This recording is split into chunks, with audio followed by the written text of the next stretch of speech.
এইটাই তো ধরুন, এটা তো বোঝা যায় যে মানুষ কিভাবে ক্ষোভে ফুটছে, যেখানে অভয়ার মৃত্যুকে কেন্দ্র করে তার প্রত্যক্ষ এবং পরোক্ষভাবে যারা দায়ী সেই দুষ্কৃতীরা, তার সঙ্গে হচ্ছে পশ্চিমবাংলা স্বাস্থ্য ক্ষেত্রের যে দুর্নীতির সিন্ডিকেট রাজ, যে থ্রেড কালচার, এবং পরে আমরা জানতে পারলাম যে এটা শুধুমাত্র স্বাস্থ্য ব্যবস্থার মধ্যে সীমিত নয়, পশ্চিমবাংলার সমস্ত ক্ষেত্রগুলিতে এই থ্রেড কালচার, সিন্ডিকেট রাজ, দুর্নীতি এইটা কিন্তু ছড়িয়ে আছে। এবং এর বিরুদ্ধে আন্দোলন যারা, কখন মানুষ যখন কণ্ঠস্বর তুলে আন্দোলনে নেমেছে, সেই আন্দোলনে যারা নেমেছে তাদের উপরে সরকারের প্রশাসনের আক্রমণ নেমে এসছে।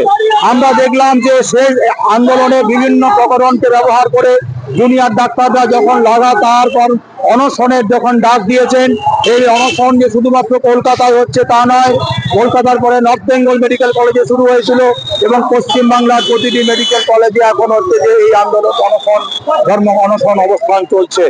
এবং এই অবস্থা তো 5 দিন ধরে এটা চলার পরেও আমরা এখনো পর্যন্ত সরকারের দিক থেকে সদর্থক ভূমিকা পালন করতে দেখিনি। আমরা চাইবো যে সরকার প্রশাসন তারা অবিলম্বে তাদের 5 দফা দাবিটাকে, ন্যায্য দাবিগুলিকে মেনে নিয়ে তারা সদর্থক একটা ভূমিকা পালন করুন, পদক্ষেপ দিন, যাতে আমাদের এই ছেলে মেয়েগুলি যারা 5 দিন ধরে না খেয়ে আছে, যে কোনো মুহূর্তে তাদের শারীরিক অবস্থার চূড়ান্ত অবনতি ঘটতে পারবে। একটা কোনো অঘটনের জন্য আমরা যেন অপেক্ষা না করে থাকি, অতি দ্রুত যেন সরকার ব্যবস্থা নেয়, যাতে হচ্ছে যে আমাদের এই ছেলে মেয়েগুলি স্বাভাবিক জীবনে ফিরতে পারে। একটা মেডিকেল কলেজের কথা আপনি বলছেন, আমরা জানি আমরা একাধিক মেডিকেল কলেজে এইরকম চিকিৎসকরা তারা ইস্তফা দেওয়ার জন্য প্রস্তুত হচ্ছে। কারণটা এই ক্ষোভ থেকে যে সরকার প্রশাসন কোনো ব্যবস্থা নিচ্ছে না। আমার ছেলে মেয়েরা রাস্তায় না খেয়ে বসে আছে, তাদের ন্যায্য দাবিগুলির প্রতি সরকারের কর্ণপাত নেই, তারা কান দিচ্ছেন না, তারা কোনো পদক্ষেপ নিচ্ছেন না।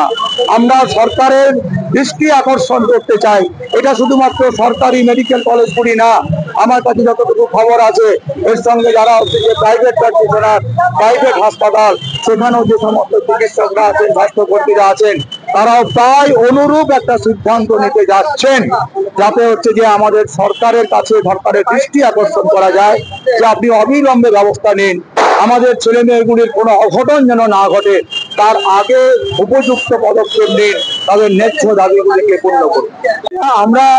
আমরা আমাদের আবেদনগুলি করতে যাব। আমাদের বক্তব্য হচ্ছে এটাই যে সেটা হচ্ছে যে তারা একজনের বিরুদ্ধে চার্জশিট জমা দিয়েছে, খুব ভালো।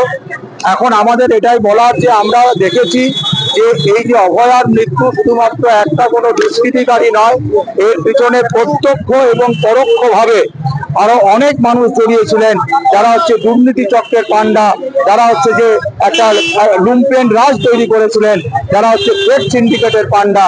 আমরা আপনাদের খেয়াল থাকবে যে আমাদের মহামান্য সুপ্রিম কোর্ট তারা হচ্ছে যে কিছুদিন আগে যখন একটা সিবিআই বন্ধ খামে তাদেরকে স্ট্যাটাস রিপোর্ট দিয়েছিলেন, সেখানে কিন্তু মহামান্য যে সুপ্রিম কোর্টের প্রধান বিচারপতি তিনি হচ্ছে বিস্ময় প্রকাশ করেছিলেন সেটা খোলা মাত্রই। কিন্তু আমরা এই যে চার্জশিট, তার বিস্মিত হওয়ার কারণটা কিন্তু এই চার্জশিটের মধ্যে আমরা পাইনি। খুশি আমরা আশা করব কেন্দ্রীয় তদন্তকারী সংস্থা তারা আরো যে সমস্ত মানুষ এই ঘটনার সঙ্গে প্রত্যক্ষ বা পরোক্ষভাবে যুক্ত হয়ে আছেন, তাদের সবাইকে তদন্তের আওতায় এনে যাতে বিচার প্রক্রিয়ার মধ্যে নিয়ে আসেন, সেই আবেদন নিয়ে, সেই দাবি নিয়ে আমরা আবার সেখানে যাব।